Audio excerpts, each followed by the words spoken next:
Hi, everyone. Welcome back to Authentic and Unfiltered with Farheen. And joining me today is a really interesting person who I came across, God knows from where, because this is the best part of podcasting is that we come across each other, we just connect. And if nothing else from podcasting, I was telling my husband this the other day that the people I've made connections with and the people I've just, met, online met, it's just the variety of people is just amazing. And if nothing else, this has been the best experience. So my guest today, let me tell you a little bit about her. Her name is Sydney Plant, and storytelling is her life. Yes, storytelling. So she is on a mission to make storytelling her life's work. Her storytelling style is often revealing and bold as she shares some of her most intimate and vulnerable moments with audiences. Sydney also produces the Women of Candor live storytelling show and the Women of Candor podcast. The show features African American women who tell stories that give audiences all the feelings, ranging from tears to laughter. She is living her best life when she teaches storytelling at Stomping Ground Comedy Theater in Dallas, where she developed their storytelling curriculum. All very interesting. And so you're a funny girl, huh? Yeah, I've been told that. Yeah, I like to laugh. Yes. I think anyone who can make other people laugh, that's a superpower in my books because making people laugh is not easy because my husband thinks he has great jokes and he has horrible jokes. Horrible. But if someone has a really good joke, I'm pretty happy with those people.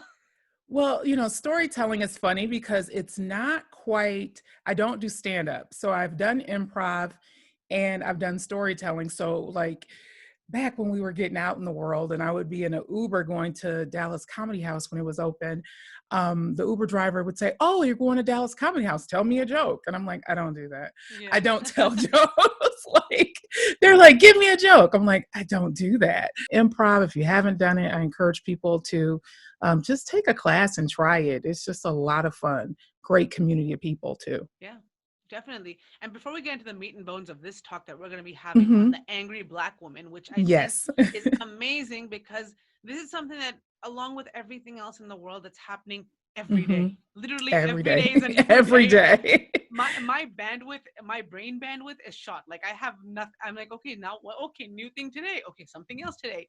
But I have noticed in the past, this past 4 or 5 months, the angry Black woman has Hmm. come out.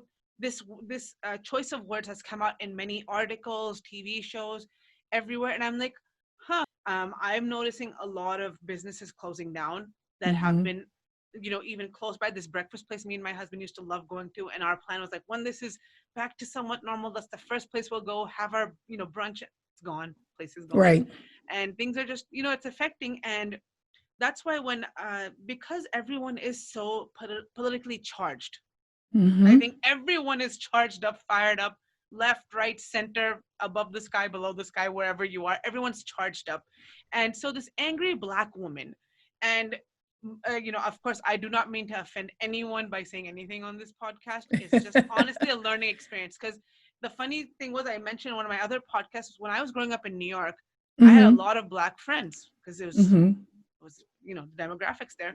And back then, you couldn't say the word Black. You had to say African American, which was very Hmm. normal for me to say. And then suddenly having to switch over to saying Black. So if I sometimes hesitate in saying the word, it's not because I'm like, oh, I can't say it. This is like my brain is saying African American, but then my mom's like, no, no, it's not right.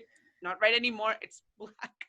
I didn't know it wasn't right anymore. I don't know. People have been telling me you different know, things. I just say don't call me anything that starts with an N. Let's not even get close to anything.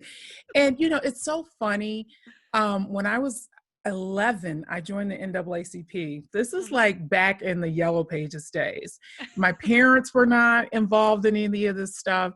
And so I looked up the NAACP and they were having meetings at some church. Hmm. And I'm like, "Mom, will you drop me off at Christ Temple?" And she would drop me off and I would go to NAACP meetings like in middle school and high school, or middle school at that time. Um, and so this is not new to me, but I remember coming home and telling my parents, like, "I'm African American.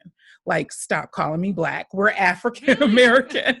So yeah, I was in middle school when African American took hold.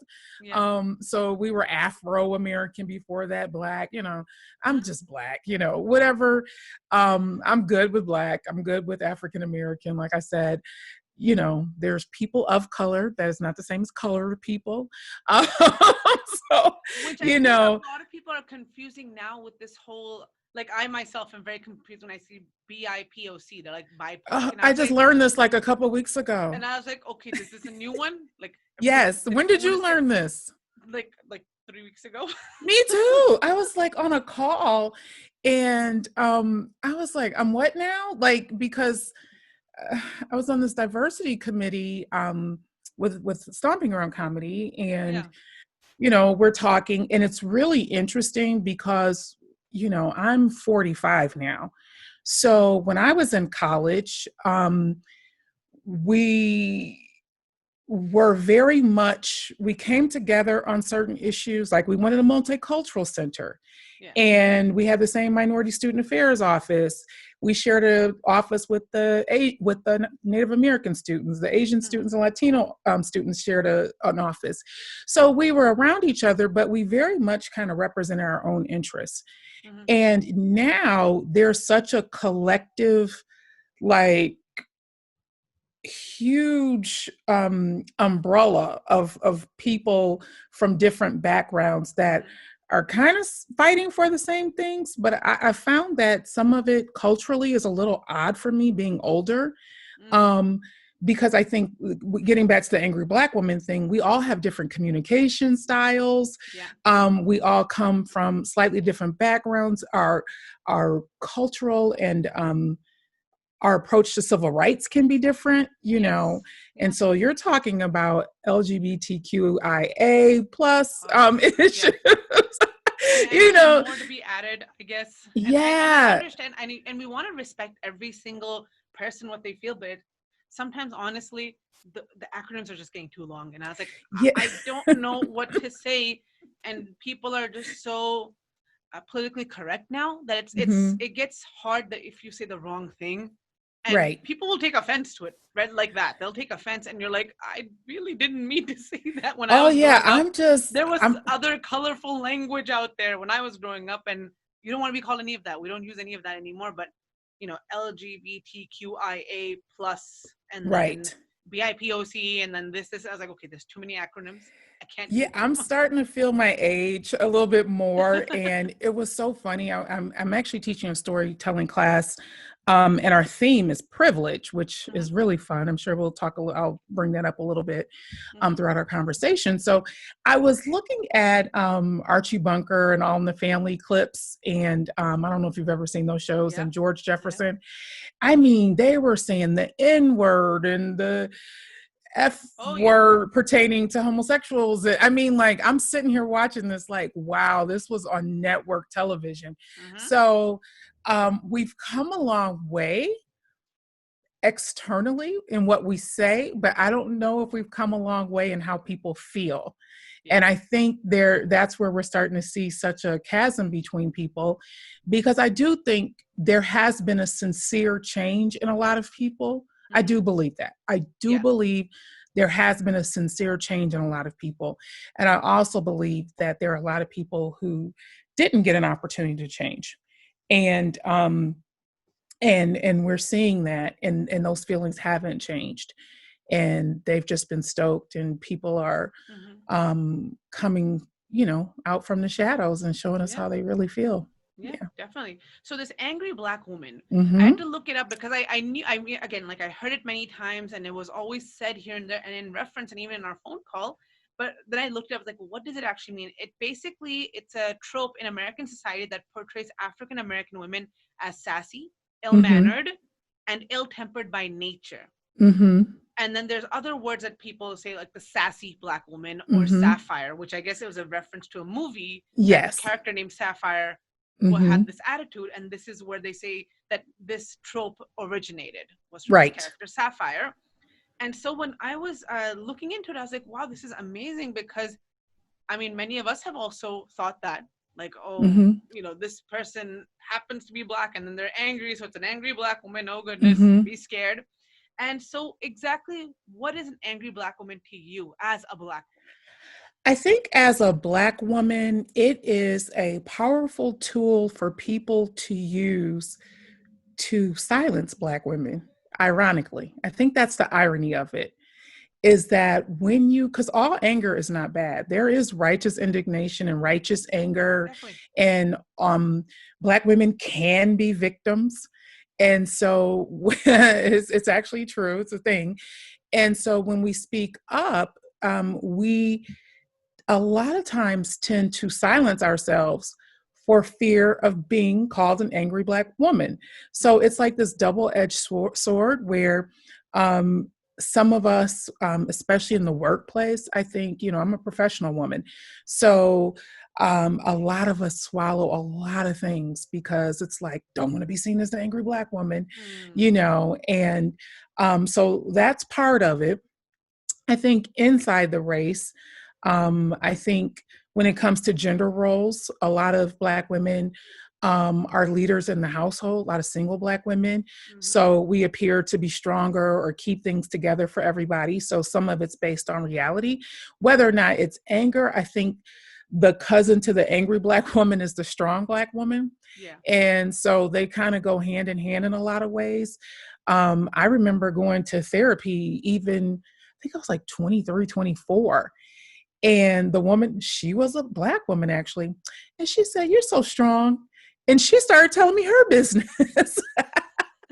And so there is this, I present, I'm not super tall, but I'm a larger woman. I'm a taller woman. And so I think some of us present and we give off strength, and where other women may have the benefit of people thinking, oh, Asian women are more docile or they're more submissive. White women are more submissive. They're very feminine, and we're just kind of cast off as these hardened, can take everything type of women. And then when it comes to the angry thing, a really interesting thing happened yesterday when I was teaching my storytelling class on privilege. The woman who asked me to do a show on privilege, we ended up landing on a class. She's Caucasian. And we're starting to narrow down the stories we're going to do. And she told a story about being in high school and 3 Black girls beat her up. And I'm like, oh no, please don't tell me 3 Black girls beat you up. And I'll get to that point in a moment. And then she didn't know them. And she goes to the principal's office. They find the girls, and they were going to press charges. And she said, don't press charges. I just want to talk to them. So the next day she talks to the girls and said, "Why did you beat me up? I don't even know you." And they said, "You cut." And she said, "What?" And I'm like, "She cut in line at lunch." And there was a part of me that said, oh, like I was like, at first, my first thought was like, she only cut in line? Then I said, okay. And she explained that she brought her lunch to school every day. And so she didn't wait in line. She would just go up to get the condiments and cut through people and not probably say, "Excuse me," or whatever. And they thought she was just really rude and dismissive to them because they were Black and she was white and she looked entitled, and she would just, it was a very demeaning thing to those girls. And so she likened that to how she feels now being an ally of Black people and then seeing the rioting and the looting. It's like, I'm with you, but you're having this response. And it's like, okay, maybe I'm not looking at this like those girls who are getting cut in line. I don't see it. So I don't see the anger festering. And so when she told that story, there were 2 other African-American women in the class, myself and 2 students. And, I said, the funny thing is I can recount to you probably at least 10 times where I've been cut in front of, where a little old lady kind of elbows me and moves me out the way. If I'm at a buffet or something, if I do something or say something, then I'm the angry Black woman. I know what it's like to play chicken on the street with white men. Are you going to move aside or I'm going to move aside? When you're coming down the street, I don't know if you feel that way, but the historical legacy in this country is Black people move, the historical legacy in this country is that when white people come down the street, you move out the way. That's what we had to do. Mm-hmm. And so when a white person comes down the street, especially a man, um, it's kind of like, are you really going to expect me to step in the grass so you can walk down the street? Mm. And it becomes like this game of chicken. And I was talking to my mom about this yesterday after we had this class, and I was having this conversation. She said, well, we had a neighbor and I refused to move, So like those, when we talk about microaggressions and stuff like that, Mm-hmm. people may not know when you push that Black woman, bump her in the store without saying, excuse me, or, putting her change on the counter and not handing it to her. Things like that can become major offenses Yeah. because of the historical legacy of them.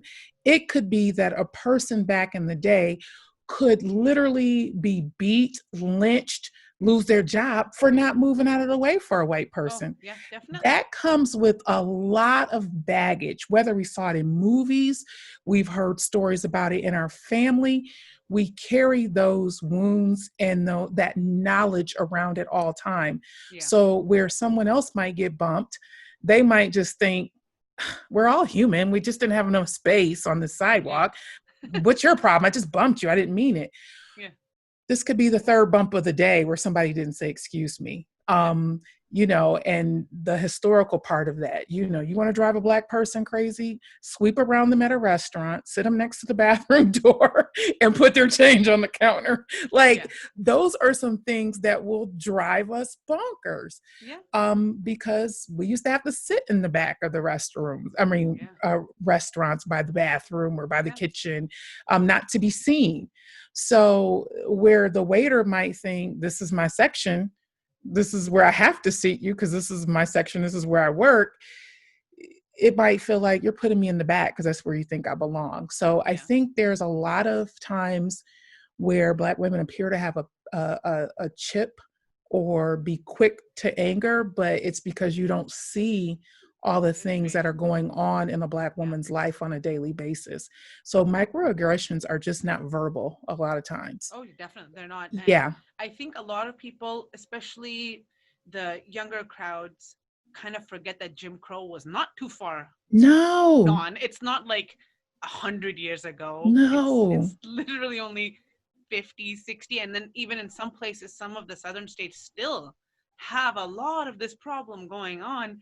And I myself am from the Northeast. So the Northeast is Mm-hmm. a different country, I sometimes Yes. think.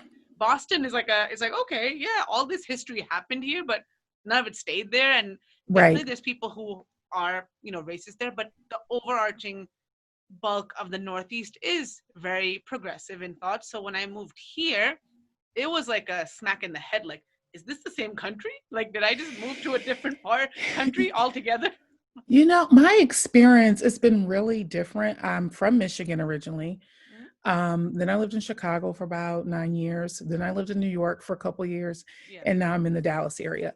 So what I can say is that there's different flavors of Mm-hmm. racism.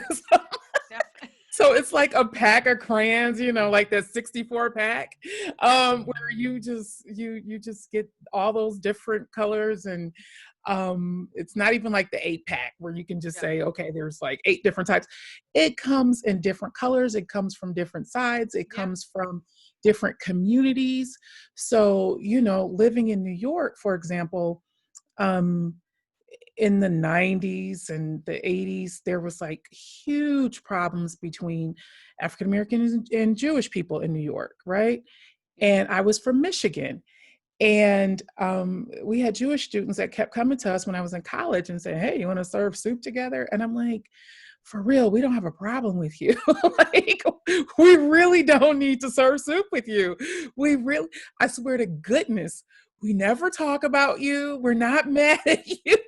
Like, you can go to New York with this, but you're just not, we don't feel like we need to have this kumbaya Yeah. moment with you. Like, it's really not on our radar. Like, seriously, I can't explain to you how much this is not happening on this campus.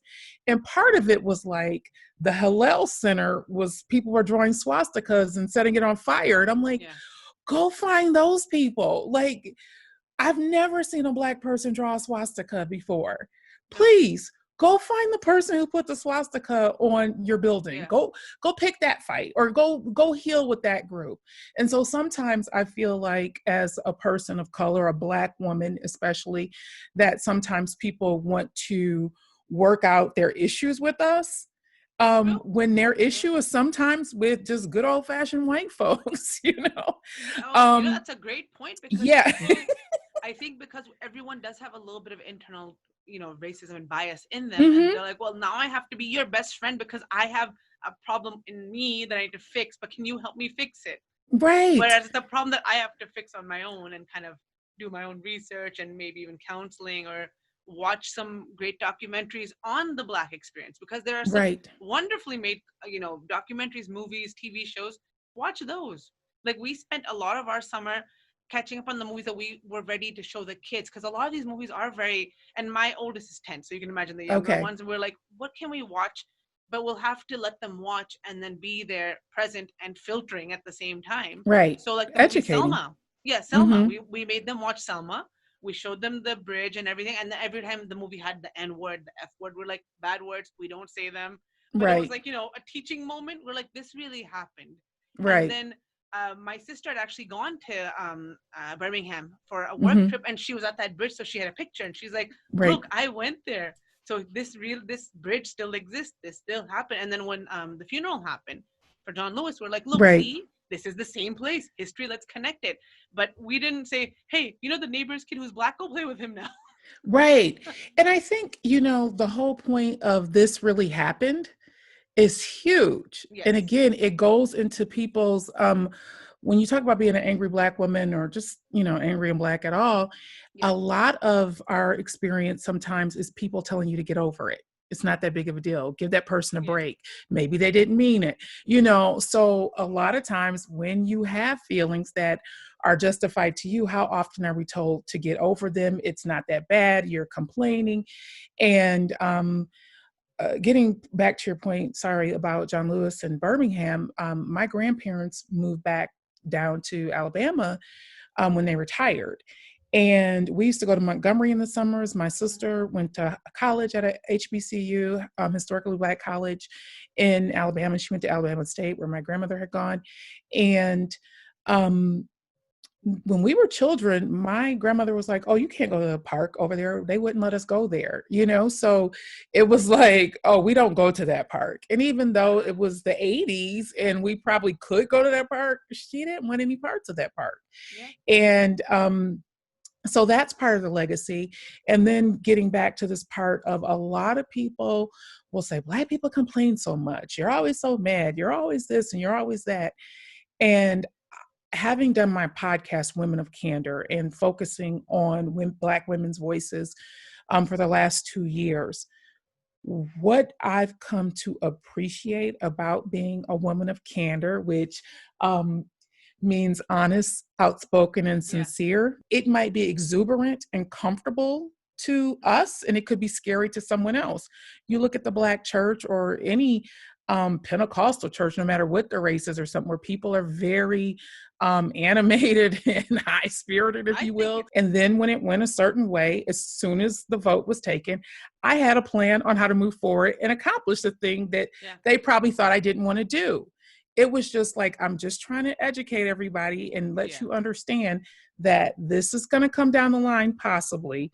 But as a woman who might be perceived as an angry Black woman, I'm saying, please don't think this is reluctance. This is Yeah. just my way of letting you know this could be a factor. And of course, as soon as the vote was taken, I said, okay, I have a plan. Let's do it this way, and this way. And they're Yeah. looking at me. Yeah, it was never that I was angry about it or that I was mad about it. And it doesn't even matter about your tone sometimes. Again, I'm a Black woman. I'm in Texas. I deal with a lot of men who are older than me. I find gender to be more of an issue in my later years than I thought it was in my earlier years. When I got to New York, the organization that I was working for, whoa. I was like, I have never seen white women complain so much in my life. Like the white women, we were dealing with a lot of machismo in New Yeah. Oh York. yeah. Oh, you that's normal. know. That's Oh normal in my New York. gosh, the Bronx and the, Oh, you like, went to the hood. That's yeah, hilarious. like the Italian men and the Irishmen and all the swag Yeah. and just the kind of people and the culture that I was around. I found gender to be very compelling and interesting Yeah. in a way that I hadn't perceived it as much when I was younger. And then being down here, I know I'm single, I'm not married, I'm Black, like I'm different on so many counts, and I'm kind of plain spoken in a lot of ways. Yeah. And one thing I can say about an experience I had here in the Dallas area is also the alternate, the other side of Black women's anger and angry Black women is white women's tears. And I don't know if you've heard that phrase. I have. I have. So the biggest, the biggest, if you want to take advantage of the angry Black woman stereotype, be a white woman with tears. Oh my gosh. Oh, yes. So, the crying and she did this to me. And, just the victimhood that takes place and whether or not it's warranted. And I take copious notes these days. And I went to a meeting with an HR director and a woman. I mean, she was crying and Yeah. I want to do a grievance. And he's like, I just don't see what your grievance is. And she was just making up stuff. Like when it didn't work, she tried to play the Christian card. She tried every card she could play. And I'm like, ma'am, I don't drink, like she just kept trying to play him, like play on his whiteness, play on his Southern um dialect and where he's from and his religion. And she tried everything. And he finally said, you know what? We got Sydney from New York. And we knew what we got when we got her. She's direct. There's all different types of biases and diversity. He was like, I'm from the South. I really don't, see it for Yankees that much, but I know I might have a bias. So I'm Yeah. very extra careful when I deal with people from the North. Sounds like you might not appreciate her communication style, but you have no grievance. So you need to learn how to deal with people with different communication styles than Yeah. yours. But so that was the first time out of 20 years in my career, because that wasn't the first time that had happened. And so that's why when a lot of people talk about Dallas and some of the things, believe me, there's a lot that goes down here that I don't care for, especially in the last 4 years. But that was an experience that was, a person will never know how much I appreciated that, because Yeah. that had gone down differently so many times, where a woman actually yelled at me.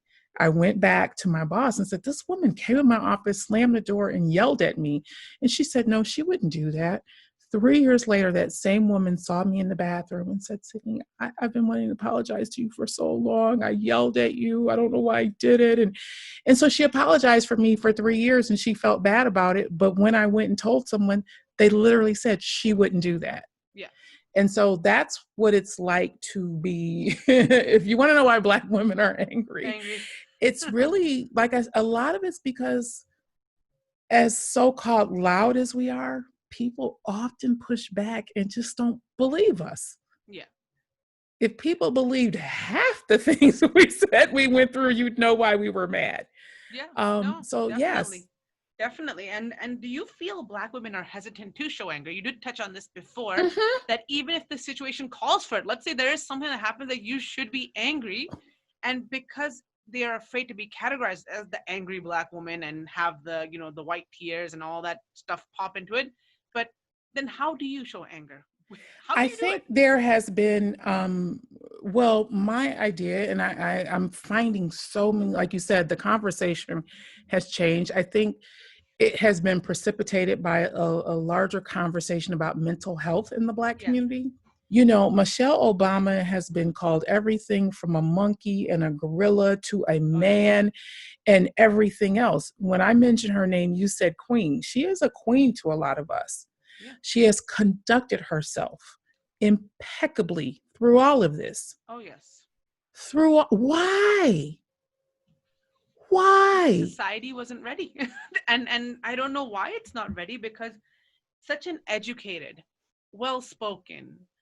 I mean, her speeches draw silence because it's just so, you just want to listen. Like when I was listening, I when her book Becoming came out, I listened to it on audiobook just because I was like, okay, I'm around the house, I had a baby and everything, Right. and I felt like I was like, me and my friend Michelle are I'm listening to my friend Right. Michelle talk to me, only me, even though it's her reading her own book, and I was like, me she's talking to, she's talking to me, I because mean, this is that connection that she has with people. And I remember those things when she would wear sleeveless and they're like, oh, mhm. look at her arms. And now, like, every day in the White House, they're wearing the weirdest stuff all the time. I'm like, no, everyone. Obama's tan suit. You remember Right. that You one? see Mitch McConnell in that mess he had on. I was like, I've never seen a suit look so The uncomfortable. tan suit controversy. And then I think just yesterday they posted on how certain news outlets kind of skip what the big news is and go into something else. So they were posting about Obama and Michelle's date night and how it's using money, taxpayer money. I was like, the president don't even pay taxes now. Yeah. I Yeah, mean, like, you don't pay taxes. you talk about a darned if you do situation. Exactly. Ivy League, came from humble beginnings, good mother, professional, lawyer, married a politician, stood by his side. I mean, what else do you want from the woman? No. You And dig up and her then the biggest garden. the the, the nice garden they dug up. No, and then the thing that boggles my mind is that so far, and I think this is going to stay true forever, there has been no scandal around the Obamas, either No. husband or wife. And it's like, She still they can't be given like, Could you oh goodness, they have a imagine if great they had marriage. semi nudes of her and all this other shenanigans we have going on? So I think when you look at, again, a woman, I drop her name, you say queen, a lot of other people will say the same thing. They're like American royalty. Even if you don't go that far, a lot of us will say she is someone deserving of respect. Yes. And so for Black women to see Michelle Obama treated this way, it's like, well, what do you have for the rest of us? Yeah. Do you see what I'm saying? If you Yeah. could Oh, do that to definitely. her, Someone who then really has done nothing except good, and it's like, well, they tear her down, so then everyone else is yeah, fair it's game. like, well, You're all dang it all to fair game. hell. Yeah, like what else could we do? I mean, it's like, okay, well, we know there's no pleasing at this point. And that kind of Um, answers my next question, where I said, like, prominent Black women such as Oprah, Michelle mhm. Obama, and Serena Williams do get categorized whenever they, as angry Black women, if they show any little bit of emotion that's perceived to be negative, like, oh, Oprah's mad about this. Why she's not mad? She's very annoyed that something is happening, and she just voiced that opinion, and suddenly she's angry. Serena Williams, if she grunts when she hits the ball, she's angry. Well, everyone seems to grunt and oof and off in They do tennis. now. Yeah. And I got Yes, a you're right. quote. I believe Serena and Venus were on the cover of Glamour or something, Vogue. I Yeah. think it was Glamour. I don't know. It was years ago when I first started my career. And I read this article about how, tennis being this white institution, these two Black girls come in. Early Serena and Venus was braids clacking and, their beads were all in their hair and they're making all this noise. I mean, they literally came in and made a lot of noise and They brought did. the color to the game. And, people just wore white when they played tennis back in the day. I mean, like, it was the whitest of the white thing you could do. And they came in and they said, well, they said you girls aren't speaking. They're like, okay, we walked in the locker room, we said hi, like, we're not going to keep doing whatever. Yeah. And then I think because Serena and Venus did not act happy to be there, they were not tokens. They did No. not go in there and saying, oh, thank you for the pleasure. They came in there and they played well and they won a lot. Yes. And I think the fact that they did that work on their merits and yet their whole career, they've been called monkeys and men and all these horrible things since Yeah. they were girls. Yeah. Girls. They were like 14, 15, 16. This has been going on since girlhood. So when I see Serena and Venus, especially Serena nowadays, because she's a little bit more out there, keeping her head up high and everything, I think that means a lot to her. And I was explaining to someone, every time I see Serena hit a tennis ball, some people might just see her playing tennis. I see her hitting back at this society. You're not going to stop me. I'm going to keep hitting hard. And they said, we didn't come in for tennis to change us. We didn't come in and assimilate. They're going to have to catch up with us. They're going to hit harder. We're not going to hit softer.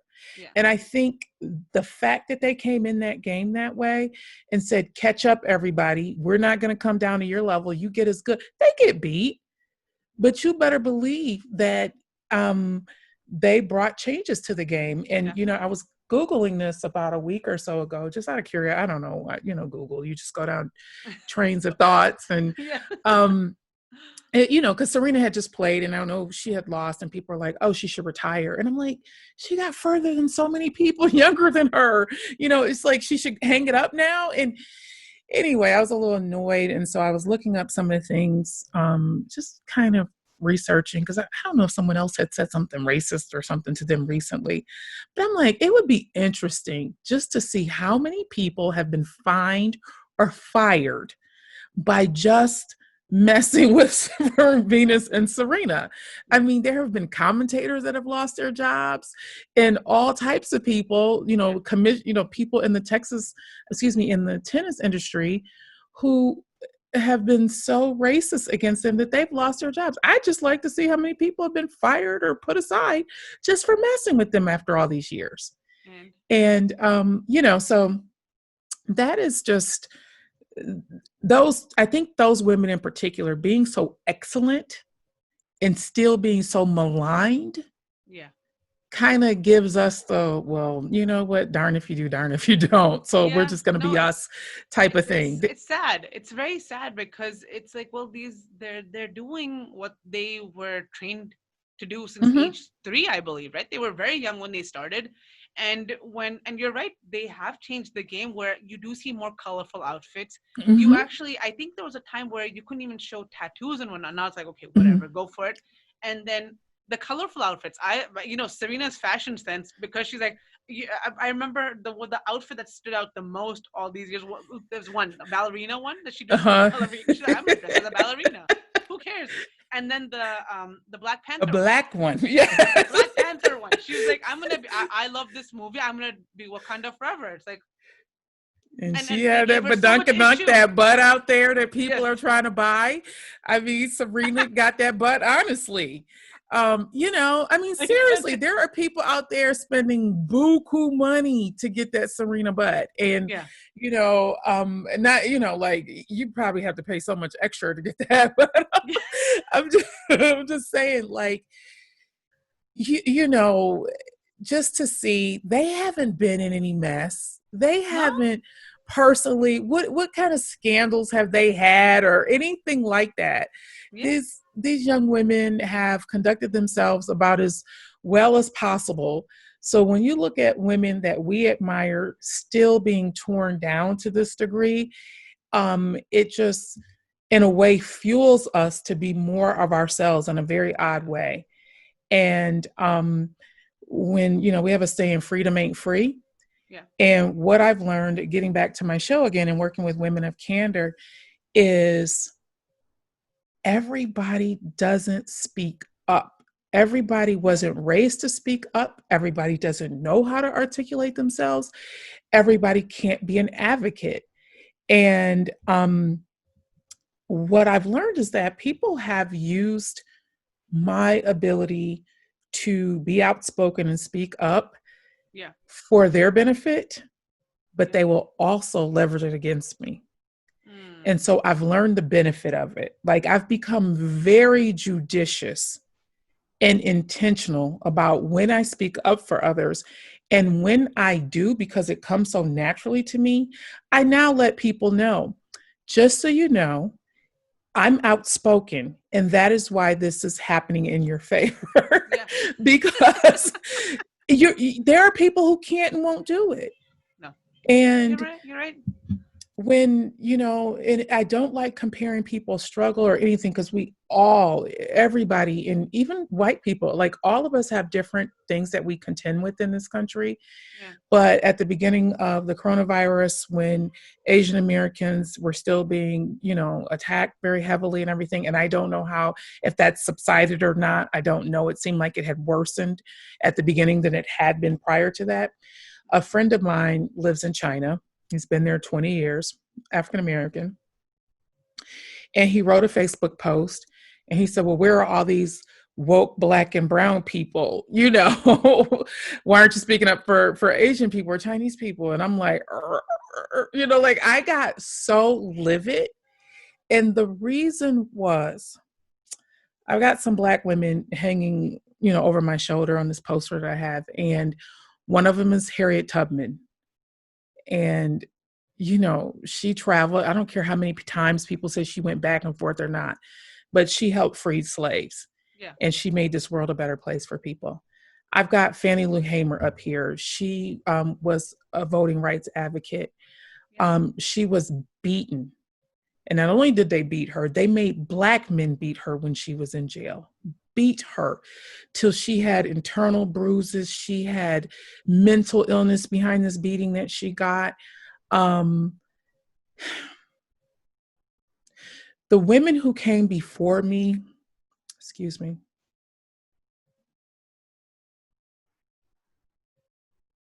those women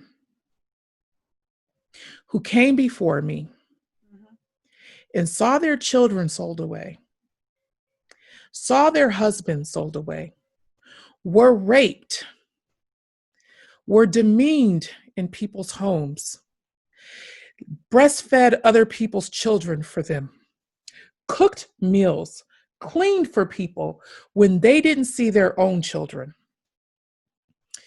When they got up and spoke truth to power, when they were beaten, when little girls were bombed in a church,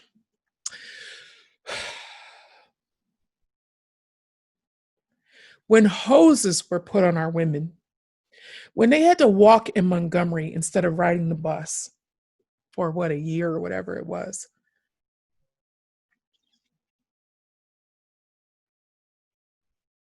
We're angry. We are. We're human. We are.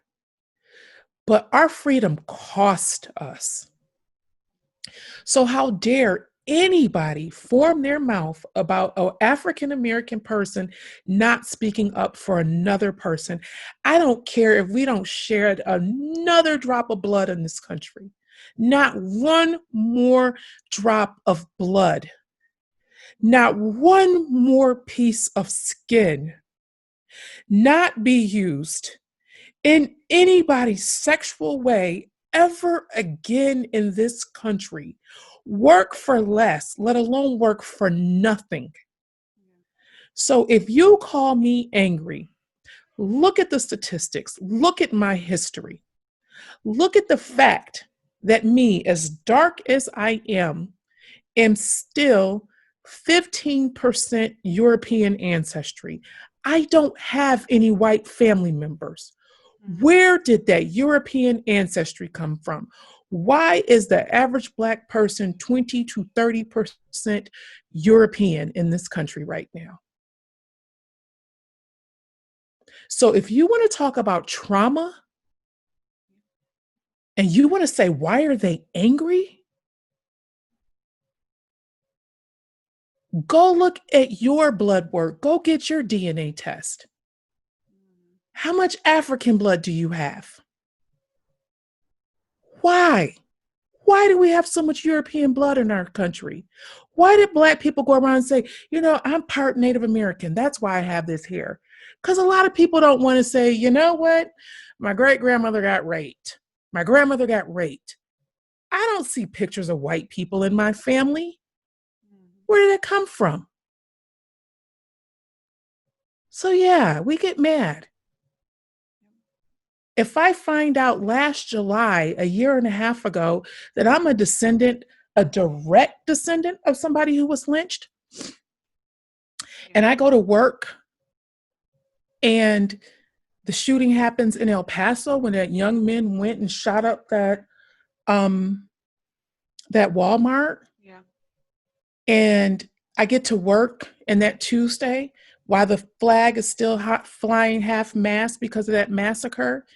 And people are making gun jokes down here in Texas, not about the incident, but just talking about guns. Mm-hmm. But I've just learned and read a book about how my great grandfather, who I knew growing up, his grandfather went to jail for the crime of barn burning in Memphis, Tennessee in 1894.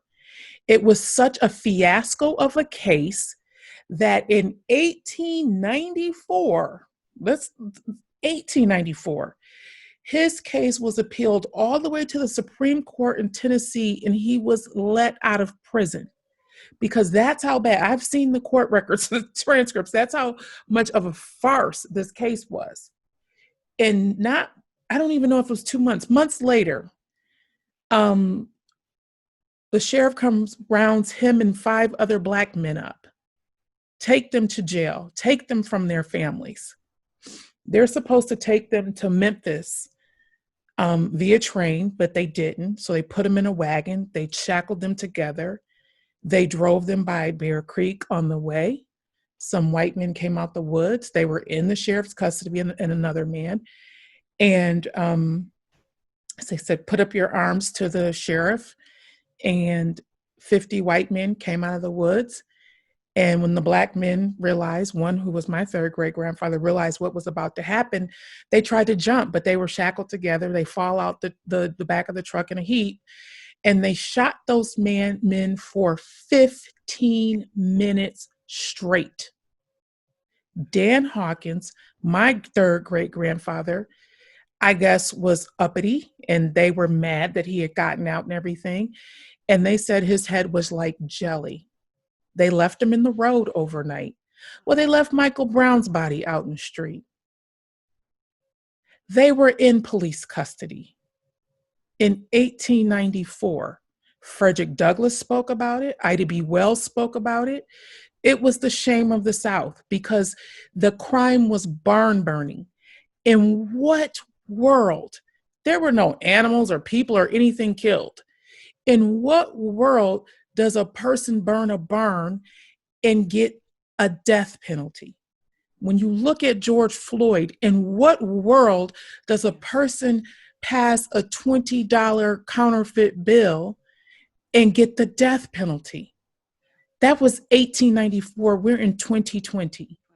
So yes, if you see us mad in the street, you don't know the stories. You don't know the horror. You don't know the struggle. You don't know the fight. And the fight continues. Period. That is, I'm so sorry your family had to even, you had to know that. That's just, I for didn't me, know until recently. yeah. I And had to know posted. that, that's just God. And I feel like a lot of people just don't want to understand this, that it's compounded over Mhm. hundreds of years, not just a few years, couple of years, 20 years, 50 years, hundreds of years of it compounded into reactions. And that's why when the reaction is happening, if you look at the compound effect of it, the snowball, Right. simplified like a snowball effect. Like Yeah, compound interest. yeah, basically it's like if it's all that's compounded, it's like a pressure cooker. You leave it Right. on slow pressure for a while, it'll stay, but then there's gonna be a point where it's gonna be like, I'm done. Yeah. That's it. I'm done. I don't care what happens. I'm done. And that's why when these tropes and ideas are passed on over and over, it kind of, for lack of a better word, handicaps the whole idea. It's like, Mm-hmm. let me just, you're an angry Black woman, Sydney, and that's it. That's what you'll be. Because why are you so mad? That happened hundreds of years ago. It didn't happen to you. So you're fine. So that's what people use, that kind of line of questioning. And I'm not saying that, of course not. No, no, no. But I get it. people use that kind of line of questioning or thinking to say that, why are you so angry? It happened a while ago.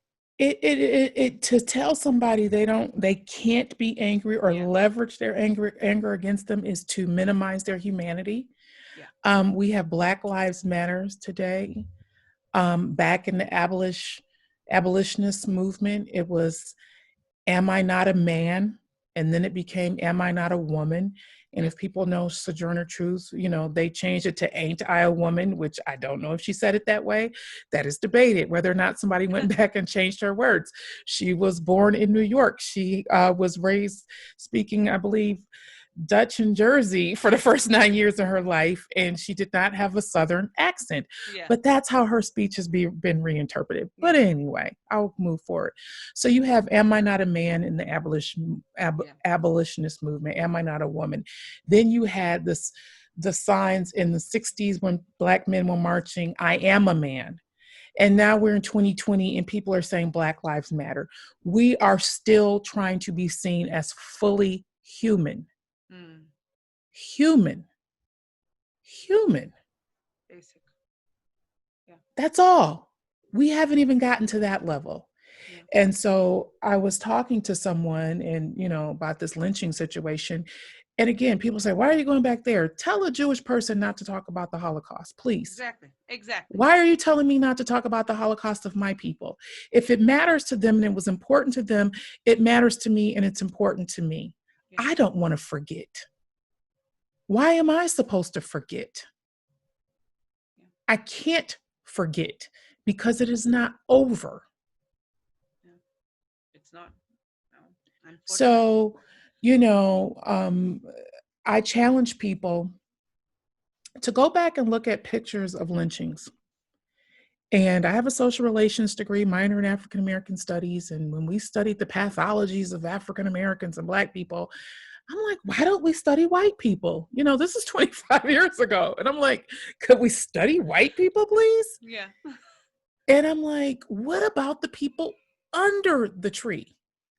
Let's talk about the people who took their families to watch people burn and hang and took their ears and their penises and their body parts home as trophies. They made postcards of them. Oh, God. What kind of people do that? Can we talk about the pathologies of white people who did that? I see that in movies and documentaries where they'll just say it, or a movie will reenact the thing, and there'll be parents holding their kids in their shoulders. Look at that, look at this. And I'm just horrified. I'm like, you try to protect your kids from all, and these are people who are, let's go see, this bleep hang. So is that trauma? Were those kids traumatized? Is that trauma? If today somebody took children to go watch someone be hanged and killed, would we consider that trauma? Yeah. Okay. Like, yeah, you're setting this child up for a future. Who's dealt with their trauma? Number one. Mm-hmm. Number two, if it is not trauma, let's say it's not trauma. They're saying, oh, it wasn't traumatic. We just moved on. Then what the hell does it say about you that doing that is not traumatic? To me, it's even worse. I don't even know how anyone justified the idea of wanting to go see. Let's say the perpetrators are doing it, but then, hey, wife, hey, kids, hey, neighbor, everyone, let's go see. It's just that the communal part of it, that let's all go see this happen. So if you have community legacy, I have community legacy. When you're in church, you're kind of loud. I know when I'm in church, I'm kind of loud. My family, we're kind of boisterous and stuff. We have characteristics. We have pathologies. We have things we pass down. Do not those white people, have they not passed down things? Mm-hmm. Where are they cops now? Are they teachers now? Are they doctors now? Where are they? So where are the descendants of the tree people? Somebody tell me, because I think I see them every day. Okay. I think I see them every day. I think I talk to them. I think I interact with them. Sometimes I know him when I see him, sometimes I don't. Yeah. But you cannot make me believe that there are some people on some days, if they had their druthers, they would string my black ass up. And I'm not joking with you. Mm-hmm. Very So, true. yes, anger, hurt, fear, we feel all those things. Why do you think only 4% of Black women voted for Donald Trump and 52% of white women voted for Donald Trump? Mm-hmm. We are the most vulnerable people in this country. We could afford at least to have him in office. Yeah. Least, even Black men. Yeah. We had no choice. And so if you have the privilege of saying, I am an undecided voter, or I'm just going to look at the policies. After that man came down that escalator, if you've actually had the benefit of feeling like you've had a choice, congratulations. You must feel very safe in this country. Yeah. Congratulations. Thank God tonight you feel like you have a choice. That's you're Because giving me we all knew sorts it of was going to goosebumps happen. today. I'm getting horror goosebumps up and down my arms. Just thoughts, all the things you're saying, they're hitting me like little like arrows. Like, oh God. Like, So when we see those babies in cages, they may not look like Black babies. We knew that man was capable of that for everyone. yeah. Yeah. When Heather Heyer got ran over by that car at that march, No, no, no. she's white. Yeah. But everyone becomes vulnerable when a person like that is in charge. Mm-hmm. And I don't know if anybody knows that like a Black woman. Yeah. That's just it's humbling to think about these things with your insight on this, because I've thought about these things, but just the way you're describing a lot of these experiences, I'm going through a lot of different emotions like horror, fear, anger. I'm angry Mm-hmm. right now for Right. you. I'm like, Right. I'm angry. What the hell? What the hell, man? And you're right. I saw on the news yesterday, someone was like, I'm still thinking of who to vote for. I was like, I am gonna come down there, put on my rings, and backslap you at this point, because I am not about that right now. No, there is a clear choice in this election, and I don't care. Biden's the only reasonable choice at this point. I don't care if you don't like him. He's reasonable. At least he's not gonna go crazy. I don't even care. I don't even look. I haven't watched the news in like years. I don't even I was gonna do. vote for Mickey Mouse for all to happen. I was like, Yeah, I do my. I'm gonna run. I'm gonna vote for them. I refuse, and I've actually told people now. It's like, if you justify, I have people who I've had to say, like, if you were gonna vote for this man, I don't think I can talk to you ever again. I just can't. I cannot be. You are just negativity walking around to me. Bye. And again, what I caution people, what I say too, is a lot of people talk about the man. Yeah. It is the people in the crowd. Hitler didn't do that stuff by himself. No. By himself. Oh no no no no. Everybody, those are people on two legs going home to their families, perpetrating atrocities day after day. Again, when I look at an auditorium or a coliseum or whatever you want to call it, full of Trump supporters, and they're yelling, lock her up, or laughing and build the wall and all these things that are dog whistles, where do they go the next day? Do they get up and go work at the bank? Are they at the grocery store? Are they the loan officer? Are they the farmer? Are they your kid's teacher? Who are those people? Mm-hmm.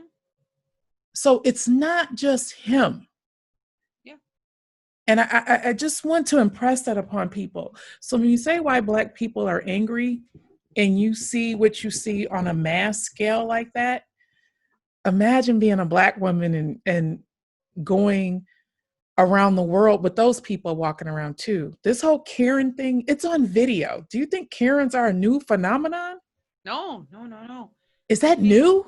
I think cell phone videos have become the biggest tool of awareness because now everyone is seeing, and it takes only a second to pop out a phone, take a video and post it online, and it will go. It just goes. And the amount of videos in these past, 5 6 months, because now with the pandemic, I feel like people are able to focus. Mm-hmm. Whereas when we were in regular life doing our regular things, there was, okay, we watched the news a little bit. Okay, this is wrong, this is bad, make a post about it. Now we're all sitting at home. And when you see these things have all this attention, you're like, what the hell is going on in the world? Yep. Something's wrong. Something is very wrong if we're still here in 2020. And then when you see all these Karens and all the things that they're doing at Trader Joe's or all these stores, and you're like, what the hell? Like, how is this even okay? Like, I go to the grocery store. I get mad sometimes, but I'm not gonna be like, well, I'm gonna throw everything at you and you're beep beep beep beep beep. Right. I'll probably just give you like evil eyes, like, Right. I'm so mad at you. I hope, and my worst wish for people is like, I hope you get a flat tire. That's it. Right. You're Right. inconvenienced for the day. There you go.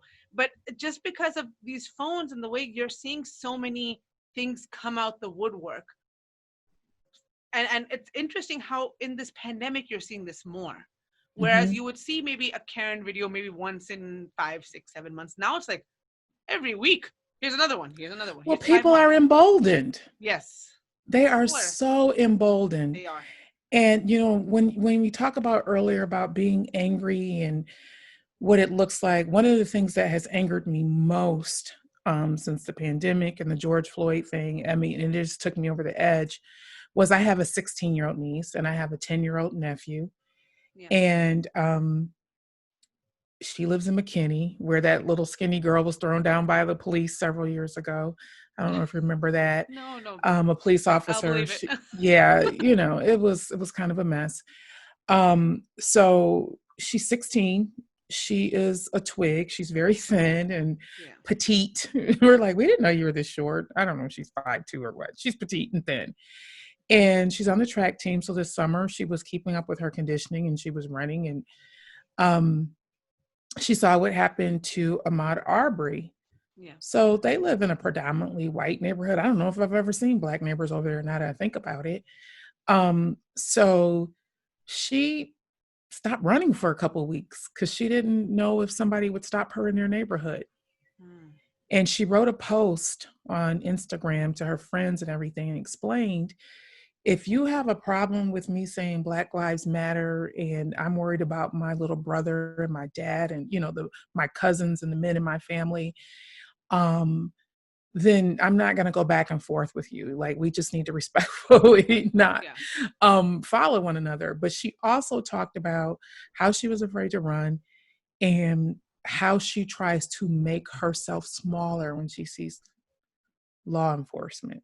Yeah. Like I said, she's maybe 5'2", maybe probably a size 4. How do you make a frame like that smaller? She's on the National Honor Society. She's a good kid. Why is she walking around at 16 afraid of the police? Yeah. And trying to make herself smaller to men with guns. So if you're 16 and you feel that way, and you go do the right thing, and you go to college and you get a job, and then people may or may not be that nice to you. That was one of the most hurtful things in my generation, was that we thought if we went to college and if we did well, that we were going to be okay and everything was going to be fine and the American dream would happen. And when my niece looked at me, she was interviewing me for like StoryCorps for class a couple of years ago. She said, well, what's it like being a professional Black woman, Auntie Sydney? And I just bust out crying because I just didn't want to look at her in her face, and the thought of her going through the things that I've gone through and my colleagues and my friends have gone through as professional Black women, it just hurt my heart to have that question from her. And I went to tea on at a fancy hotel in New York with 6 Black women, and 4 of the 6 had one discrimination suits.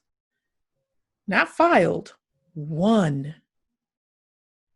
I know so many women who have won discrimination suits in 2020. I know someone that just won several months ago. Wow. A woman with a PhD.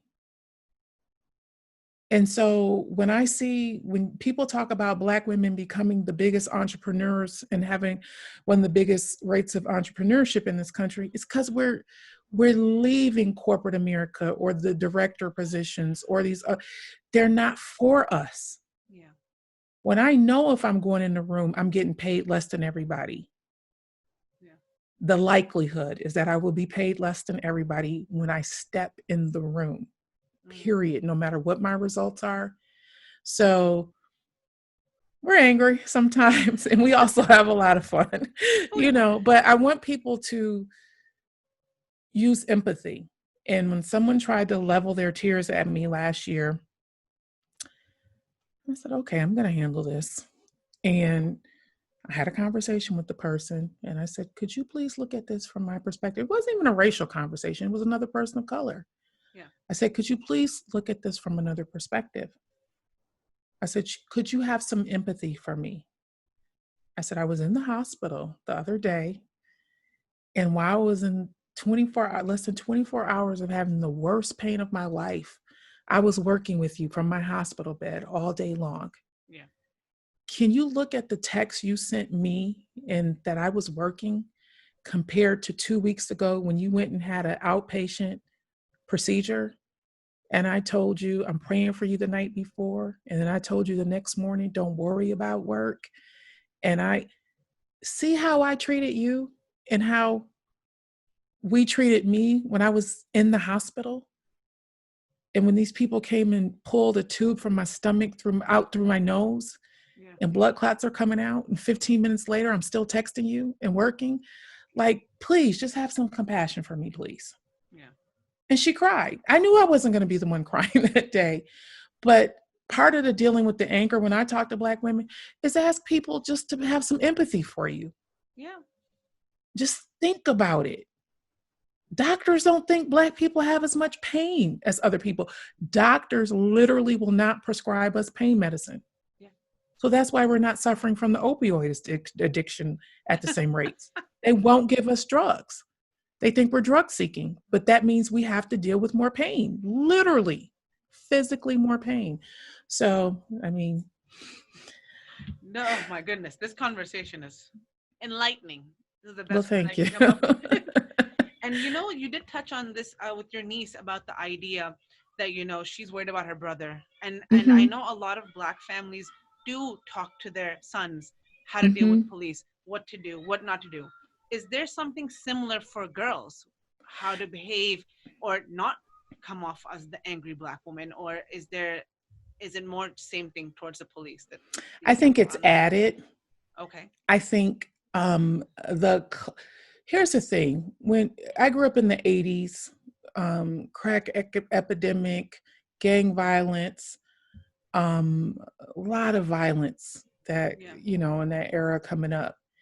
And the rates of incarceration just out of control for Black men. So we were raised to think that if a Black man got to 25, he were lucky. He was going to be lucky if you lived to 25. So we were taught that Black boys deserve all the attention and love because they have the biggest issues. Yeah. I was on YouTube last night, and there's this quote about Black women being the most unprotected in society and everything that is attributed to Malcolm X. And there was a Black man on there arguing that no, Black men are more protected than Black women. And I'm like, okay, you know what? I'm going to delete my comment and go get off of YouTube right now. And so yes, there's always been a role that Black women have played, but Mm, I think the role that we're in now, it's like, okay, after Sandra Bland, Breonna Taylor, mm, and many others, there was a young woman, I believe she was in Baltimore, that got shot while holding her baby. Like there's so many cases. yeah, We've seen Black women thrown to the ground, grandmothers, pregnant women, everything. So I do believe that conversation. I know my sister has that conversation with my niece. It's in the first episode of the Women of Candor podcast, primarily about my nephew, but we talk about my niece as well. Yeah, the conversation has gotten broader. And it's always been a Black woman's issue because we've always been daughters, wives, mothers, grandmothers. So no matter what a Black man goes through, a Black woman goes through it as well. yeah, And definitely. so, I think it's very hard to say if you're not locked up, but I know the rates of incarceration for Black women went up. And when Black women go to jail, the children typically don't have two parents. I'm just keeping it real. Or the number of Black women who were raising grandchildren during the crack Yeah, epidemic. So it does impact the whole family system. definitely. And it, like I said, when you're selling people away and doing these things for generations, when you look at Tulsa, Oklahoma, and Black Wall Street, Yeah, when yeah, we strived and we tried to have things, they literally burnt them down or burned them or got jealous and killed people and said you better not have anything. yeah, So I think, again, look at the history and say, yeah, okay, if Black people were getting jobs and trying to get housing, and there's this thing called redlining, and you couldn't get a nice house in a nice neighborhood, yeah, okay, what did that mean for generations? When you couldn't own a home, you couldn't get a bank loan. yeah, yeah. No, and I'm you brought up the Tulsa massacre, and the interesting thing was, you know how many surprising people have learned about this now? Mm-hmm. They had no idea, and the thing is, I mean, I didn't grow up in the South, but I do feel that the history books here are a little vague, for the Mm-hmm. better term for that. They're a little vague in a lot of things. I learned about the massacre in the Northeast, and so we Mm-hmm. knew about it. We were like, oh, Right. okay, yeah, this happened. Oh my God, it's horrible, horrible.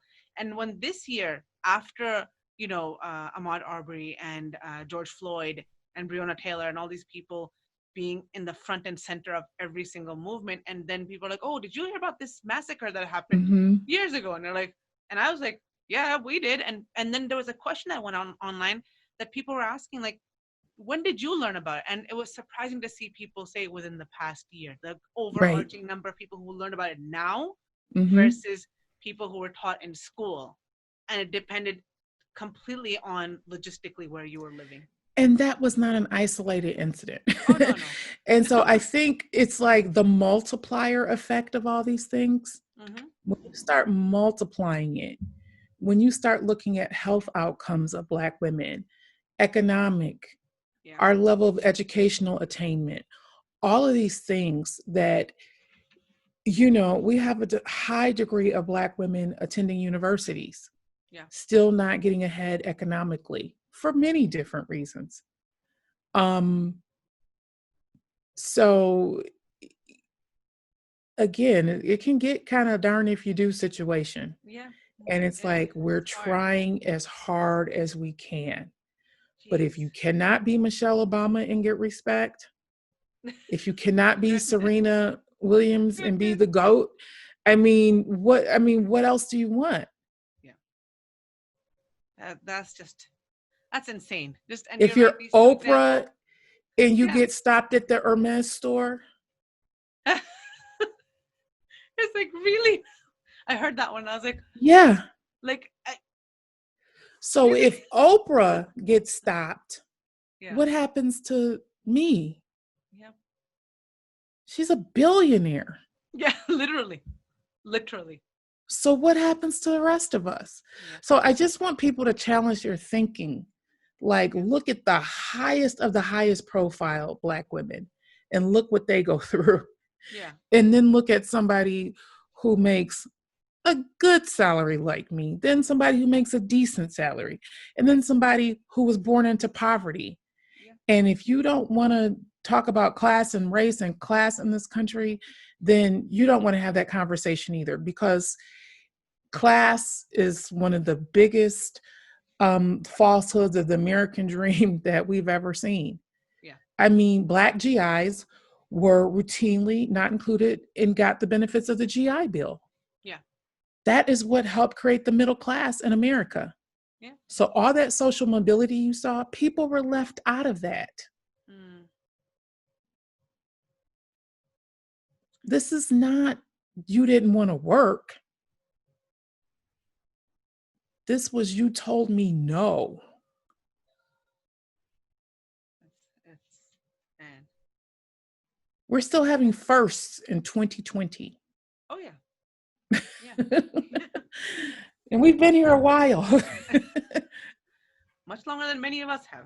Definitely. Many of our, forefathers have not been here as long as, Black families can trace their roots back.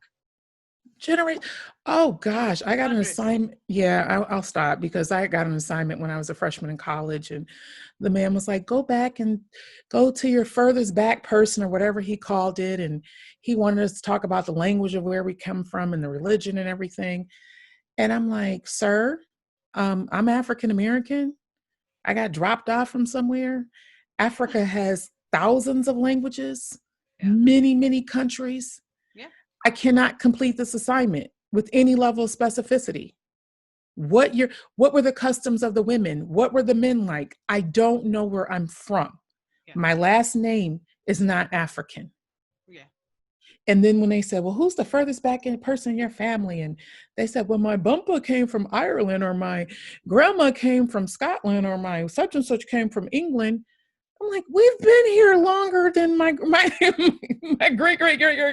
We've been here for a while, people. Yeah, been here a minute. So yeah, we've been here a minute. Yeah.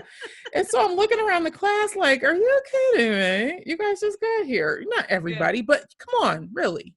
Yeah. No, that's very true. And with this whole idea, when this episode came about, the angry Black woman, and when we spoke on the phone, this was before Breonna's trial, the result. And since then, now we know the result. We have people who are definitely angry and very annoyed by the acquittal. And it's like, okay, yeah, basically the building mattered more than this woman's life and whatnot. And now I'm even hearing the other side. People are like, well, her boyfriend shouldn't have shot back. Well, she was sleeping in her bed. And it's like, the idea that if you're in the wrong place, the wrong time, in your own bed, sleeping is not the wrong place or the wrong time. Imagine being in the wrong skin all the time. Yeah. Oh God, why'd you have to say that? God. Oh my goodness. Imagine being in the wrong skin all the time. God. No, that's... For 45 years. Wow. To some people, my breathing is an offense. The fact that I am alive is offensive. Now add the fact that I'm a professional and I have a college degree and I'm articulate and all those things that go along with that. Do you know how much that offends some people? That's just, it just, to my minuscule head, it just doesn't make sense. I would say make tough choices, and I was a very avid listener of a podcast. And after George Floyd, I just wanted, again, I'll shut down. And I was like, well, I'll go to their Facebook group. And when I got there, I was mortified. It was like all these white women, what do you do with all the racist comments? And I'm like, well, I don't get a lot of racist comments in my Facebook feed, but okay. And they're like, well, I put my family on snooze for 30 days and I do this and I can't believe what happened at dinner. And they're just kind of congratulating each other on their wokeness. And I just was like mortified. And I said something and one woman was like breaking down systemic racism until she realized I was Black. And then she apologized because I was Black. I didn't even tell her I was Black. She must have looked at my picture and was like, oh, I shouldn't have said that. You're Black. And so I wrote, I'm getting to my point, but I wrote the two hosts of the show. And I said, I took a storytelling class with you when I lived in New York. I own 3 versions of your book on podcasting. So I like you too. I'm going to leave your Facebook group. I want to tell you why. Yeah. And admittedly, one of them got very defensive. But my whole thing was, listen, please do not regurgitate, well, based on what happened in Tulsa, I can understand how you feel. I don't want the history lesson. Just have empathy. Say, Sydney, I don't even know what to say, but I'm here for you. You know, and I sent an email that a white friend, she's older than me, I sent that to the women from the podcast. I said, see what this woman did? She's, you know, older than me. She's from Mississippi. Her parents in recent history had a birthday party for her mom where their neighbors dressed up, a Gone with the Wind party where the neighbors dressed up in blackface. I'm not making this up. But she's my friend. And she sent me something and she said, I don't know what to say, but I want you to know I'm here for you, blah, blah, blah.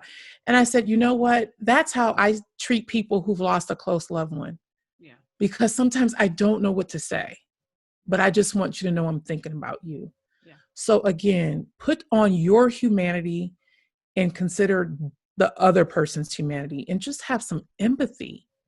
Say, okay, if this happened to my brother, if my brother died on the street while a police officer's knee was on his neck, in what circumstance would that be okay for me?